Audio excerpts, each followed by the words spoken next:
This is TB Talks and BS Walks. Join the conversation or the BS. Here are the masterminds behind the microphone, Tyler and Brian. So, next topic, what do you got for me? All right. Well, this is a big one. We've been hearing about it a lot in news. Just so everybody knows, where I'm getting my information from is straight from the websites of ABC, Fox, and CNN. So if you have any questions or you want to look more in depth to what I'm about to talk about, definitely look at those websites. They'll give you the information there of where I'm getting. And just so you know, this is my personal opinion. If you have the facts and information that I can look up and verify, I'm more than happy to do so. But initially, what I am about to say is strictly based on my opinion. So before y'all pound me with information, just know this is just opinion. What we're looking at is the missile test that North Korea did recently. Kim Jung Un has put out there that he's got now a hydrogen bomb that can attach to an ICBM, which is a long-distance missile, so it can make its way down here if he so chooses.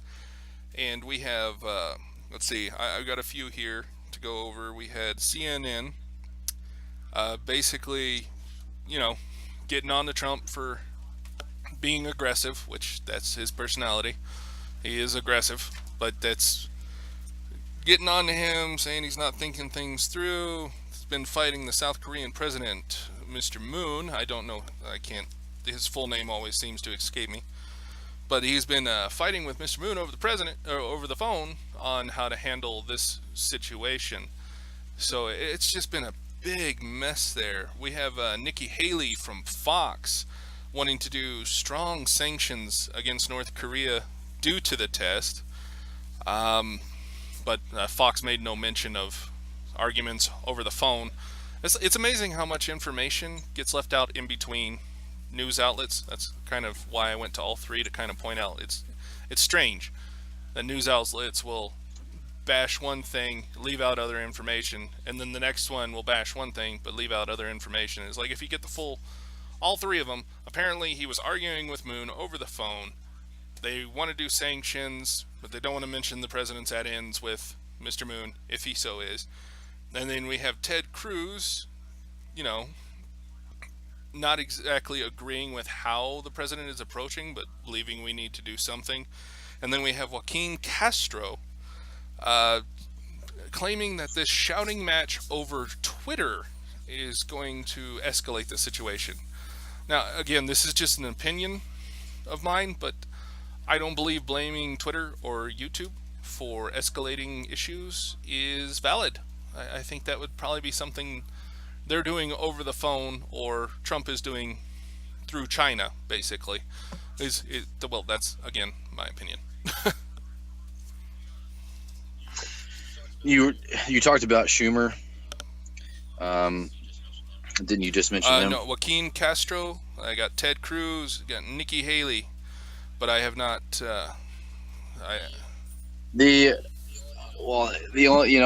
I saw that somebody had posted a picture. It was on CNN's website about Schumer, and everybody now, the Republicans are up in arms because Donald Trump briefly sided with Democrats the other day about a debt ceiling increase. And there's a picture that was released. It was taken by Alex Wong, who is a Getty photographer, and the photograph was of President Trump with Senate Democratic leader Chuck Schumer pretty much hugging in a picture, and they did a breakdown of it, and it was Trump was grinning like a Cheshire cat, is what somebody quoted. He had his left arm on Schumer's right arm at the bicep, which everybody referred to as a classic Trump power move. Trump's right arm was at the line between Schumer's shoulder and his neck. And they went through and analyzed the picture. That Schumer was using his right index finger to point at Trump, and what was almost certainty is a sort of "you aren't going to regret this" kind of moment, kind of thing. And I spent some time looking to see where Schumer's left arm was in the shot, and I never could figure it out. And it's kind of just what you said. The media, you only see what they want you to see, most of them. And there was another picture of Trump in a raft boat in the middle of the water with hurricane relief efforts. And, you know, that photo was a little bit harder to find than what was on the front page of CNN. So, you know, people continue to bash the man, but it is what it is. And it's just like I said in the last podcast, though. He's the president, and whether you like him or whether you don't, we have to deal with that. So yeah, it's just like you said, though. It's, you know, it's opinion, and, you know, people can agree to disagree. That's your choice. But anyways, I just thought it was kind of ironic that, you know, they were breaking down this photograph that somebody took of Trump and the Senate Democratic leader. Well, it's gotten that desperate, basically. I mean, we were looking at people across the nation. Now, you know, both of us have our kind of opinions on Trump. I'm not a huge fan, but it's getting to the point now, you got one side yelling impeachment, the other side, you know, backing him up completely, and then you got another side out there who's just, you know, against everybody. They will never impeach Trump. They will never impeach Trump. That will never happen, because all the things that he's done, the bad definitely is a lot less than the good he's done. You know, or what's the word I'm looking for? The good definitely outweigh the bad. Trump will never get impeached. That will never happen.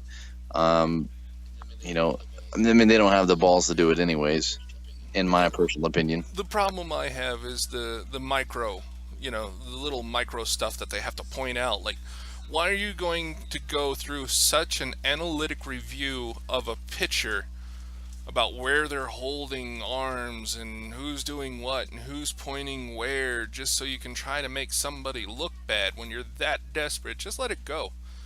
Okay, when he makes his mistake, it's known. Everybody knows it. We don't need a point-by-point analytic review of a picture to look out for something that's going to happen that we're going to know the minute it does, because you guys are watching him like a hawk.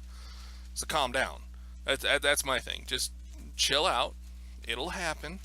It's going to happen, but it's just like I said the other day. The world is hypersensitive right now. Everybody is so easily offended by everything, and yeah, and it's sad. It's sad that that's what the world has come to. But you know, you can't say anything without offending somebody else. That is going to be a big subject on the next podcast we do, not live. That's something I wanted to cover. It's a personal rant I have that I tend to go to every now and then, and I felt like I was going to do it on the podcast next time we actually do a week-long one, because our next two are going to be kind of short just because of the traveling I have to do and everything. But that is something I want to cover on one of these podcasts, is what I think about tolerance and intolerance and the way people react on that. But that's for another time. Yeah, and just in closing, before we jump off of that topic, you know, the end result of this picture, you know, obviously was that Trump sided with Schumer and House Minority Leader Nancy Pelosi in agreeing to a 3-month extension of the debt ceiling and funding for the government in exchange for the $8 billion in Harvey relief efforts that he requested. So, but as I said, we're going to get into more on hypersensitivity and things of that nature in the next episode. I did want to make mention that we've got some new things coming to the show. As I said, this is a work in progress. I do want to apologize for those of you that listened to our first couple of episodes for the audio delay. As I told you in the first episode, currently this is via Skype, and I'm on a cell phone, and Brian is on a computer. So there are some audio issues we're still trying to work out. It's not perfect. It won't be pretty for a while. However, things are slowly getting better. So if you just bear with us on that, we are trying to get all this taken care of. Once I get into my house, which, by the way, I'm closing on Friday, so I'm pretty excited about that. Thank you. once I get into the house and get everything moved and get set up and get the computer hooked back up, things will be a lot smoother. So I appreciate your due diligence and for bearing with us. Unfortunately, man, we are out of time. Time flies when you're having fun. Ryan, go ahead and tell them how they can find us on the social media. All right. On Twitter, you're looking at TB_and_BS_PC. On SoundCloud at TBBSE. YouTube is TB Talks BS Walks, and Facebook is at TBBSEPC.